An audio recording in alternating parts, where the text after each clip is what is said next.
we actually throw the ball pretty good, and we've had some success throwing the ball here lately. So it's something that we've worked on.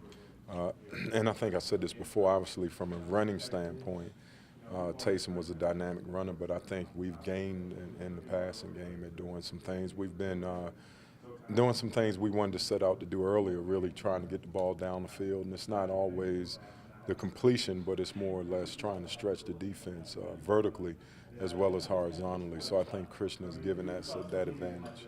A lot of people want to see what Devon Blackman can do. What's held him back? Why haven't we seen him?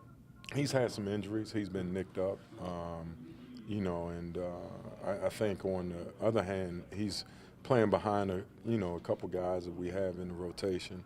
We've actually had some specific plays designed for him the last 2 weeks, and we just haven't gotten around to doing that.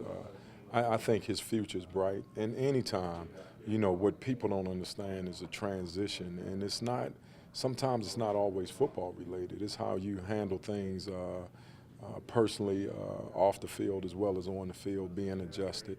I think sometimes the one thing that is really hard to do is adjust coming from junior college here, and then other people say, well, you just got to play him, you got to do this, you got to do that. But if a young person experiences failure right off the bat, it's hard to get him back.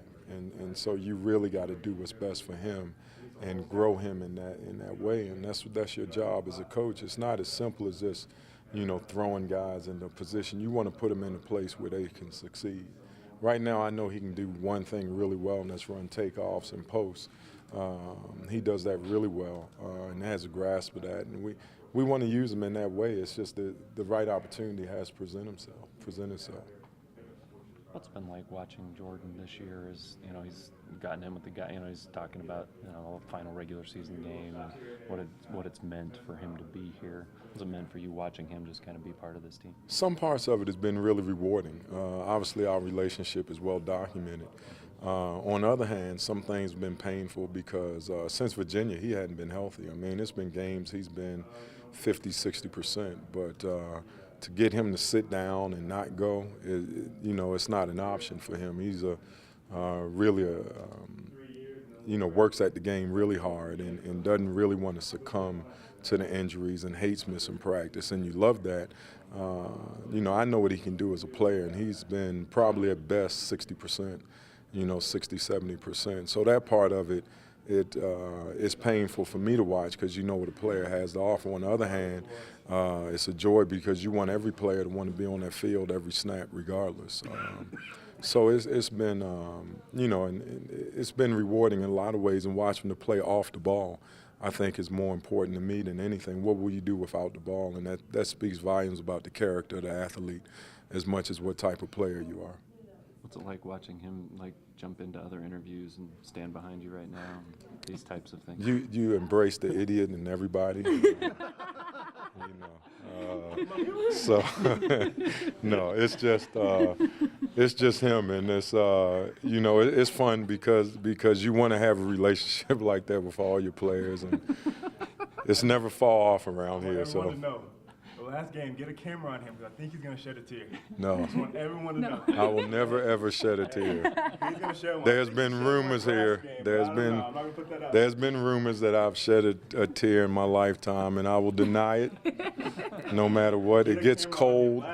It was cold and rainy, and I'm sure it was some rain coming off of my hat. So anybody that knows me knows that that's just not an option.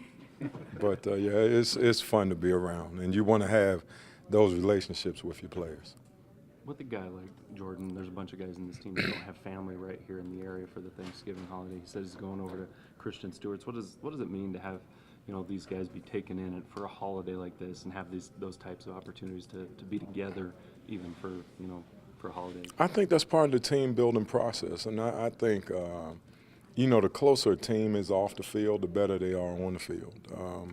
You know, and that's a part that we sometimes forget, that guys come from long ways away, whether it's Texas, California. I mean, we have them from all over the country. So, you know, not everybody's fortunate enough to have their family here for Thanksgiving. And it's easy for a coach to do, obviously, to have guys over But my family isn't here, so I'll be at somebody's house too. So, but the thing is, that's a part of the team building process, and that's why you have football teams. That's the great thing about it. These bonds will last forever, and I think that's what the common fan doesn't realize, what goes into being in the trenches together, being on the field, hating your coaches together, loving your coaches, complaining about not playing or complaining about not getting the ball if you're a receiver.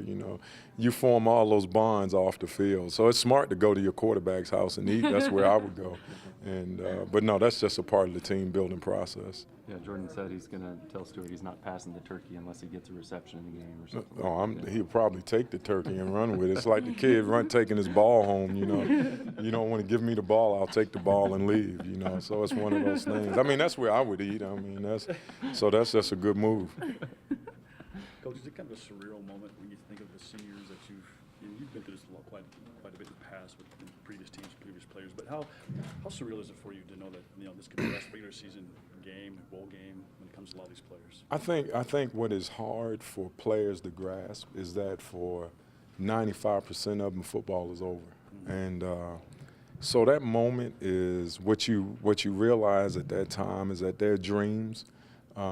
And they don't realize it, and you don't want to kill people's dreams, but they're coming to an end. So there's a part of you that really feels for them. On the other hand, just as a person, you want to know that you reached that person, that you had, whether it's 2 years, whether it's 5 years, whether it's 1 year, you want to know that you made an impact on that person's life. So a lot of that goes through your mind. I think the reality of it is when after this bowl game, and then they just they're so used to coming to this building, and it's just a different feel because, football's a business, and that's the hard end of it. Whether it's in college or the NFL, at the end of this season, your lockers pretty much will be gone. Whether it's and somebody else will be in there, and that's as a person, as a human, that you feel for that individual because.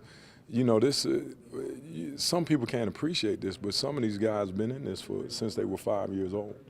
And, man, you think about that, somebody taking something away from you that you've had since you were a kid.